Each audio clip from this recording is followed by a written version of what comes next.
Pasensya ka na raw. Pero hindi niya talaga magawang tulungan si Don Leon. Sinasabi ko na nga ba eh. Pareho din siya ng nanay niya. Mapagtanim. Akala ko pa naman mahal niya ako. Akala ko pa naman. Shh! Huwag kang nga maingay dyan. Baka matuluyan tong daddy ni Raul. Eh ano pa nga ba mangyayari sa kanya ngayon? Saan ako kukuha ng pampapa-opera ko sa kanya? Raul, huwag mo na lang ipararating kay Mami, ha? Pero meron akong konting perang na itago. Yun na lang ang gastusin natin para sa daddy mo. Okay?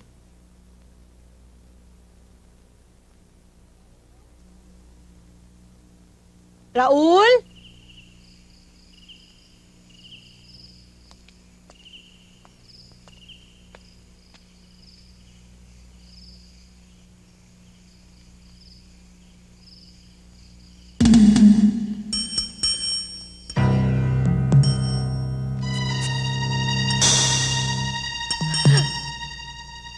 Raul? Raul, alam mo, pininervyos mo ako. Akala ko hindi ka na darating eh. Bakit ngayon ka lang? Kanina pa ako naghihintay dito sa'yo. Akala ko hindi ka na darating. Pero di bali, at least andito ka na. Okay?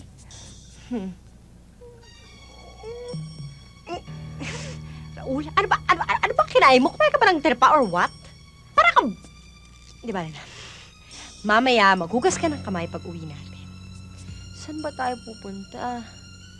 Alam mo, namimiss... Raul, bakit parang ang gaspang ata ng kamay mo? Bakit kinaliw ka? Naghihirap ka lang. Ano, hayaan mo. Pag kinasal na tayo, paglalaba kita, pagpaplansya kita, aalagaan kita. Gagay! Lumabas ka dyan! Masabable! Lumabas ka dyan! Labas dyan! Ano ba? Raul, ano ba nangyayari sa'yo? Bakit ba? Ilabas niyo si Gagay. Inapi niya kami. Inapi niya ako. Wala na rito si Gagay. Lumayas na, umalis na. Nagpakalayo sa'yo para malimutan ka. Hindi ako naniniwala sa inyo. Itinatago niyo lang siya. Hoy! Gusto mo? Pumasok ka! Maghanap ka! Yan ang hirap sa inyong mayayaman. Wala kayong tiwala sa mga katulad namin. Aling Timang, huwag mo lang akong papilan ng ganyan. Alam niyo naman wala na kami ngayon eh. Kayo na mas may pera ngayon. At ngayon kami naman ang humihingi ng tulong. At buong kapal na lumuluhod sa inyo. Sa kanyo naman kami pinaghihigantihan. Ngayon ko lang naiintindihan kung bakit gano'n na lamang ang galit nyo ni Papa sa isa't isa. Pareho kayong mata pobre. Galit nga palang magnanakaw sa kapwa magnanakaw. Hoy! Hindi ako magnanakaw! Ang tatay mo lang!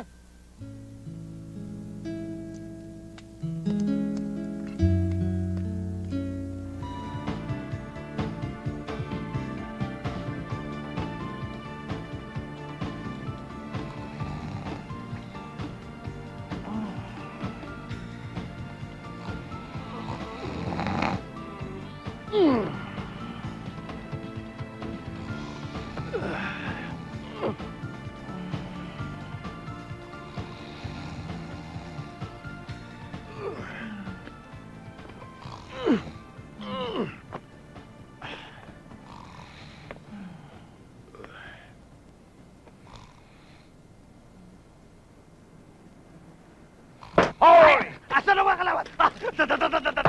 Walang kalaban!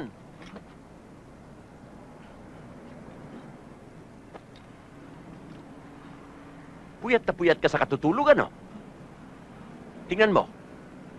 May hero ka na riyan. Nyan. Sige, tuloy mo, magtulog mo. Alis yan!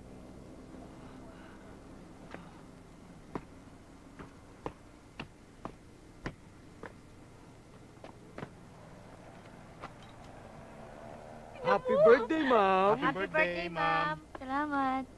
Claudia, ang ganda mo dyan. Urot, urot. Urot. Kanina galing yan? Sa taong nagmamahal sa inyo, Kay Grego!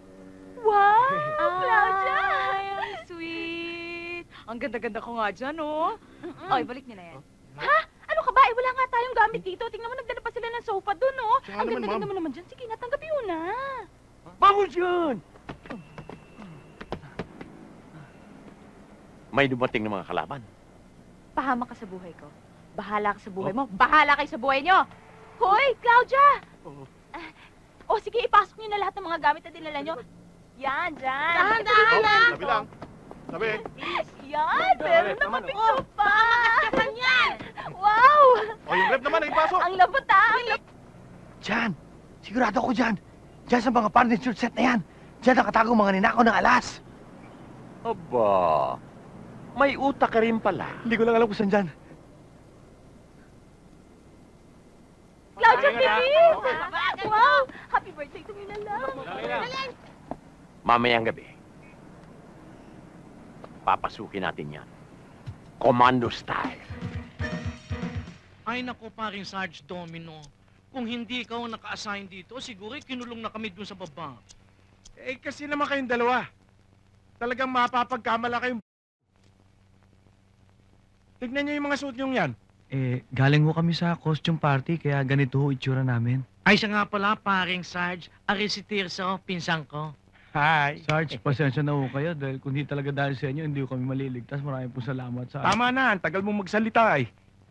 Ano kailangan natin? Aring kumpare kung si Sarge Domino, abay sikat na yan ngayon at pagkadami na niyang kasong nalulutas. Sarge, ano bang kasong hinahawakan nyo ngayon? Pasensya na kayo.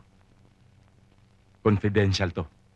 Ay sige na naman, tatatlo lang naman tayo nag-uusap. Hindi na makakalabas sa atin tatlo iyon. Hindi ba, Tirso? Opo, ikakandado naman po namin mga bibig namin eh. Sabihin nyo na ho. Ang kaso kong hinahawakan ngayon ay ang tungkol sa Golden Gun. Golden Gun? Oo, Sa English yun. Sa Tagalog baril na ginto? oo. May pumapasok dito. Gintong 45. Dito sa ating bansa. Legal. Pero ito'y pinagbibili sa mayayamang tao. At maimpluwensya. At alam ba nyo, na ito'y nagkakahalaga ng $250,000 bawat isa. Pero hanggang ngayon, ay hindi namin malaman kung sino ang mga taong nagpapasok, nag-i-smuggle dito sa ating bansa. Pero huwag kayong mag-alala. Meron kami nilaan na malaking halaga, money reward, sa kung sino man makalulutas ng kasong ito.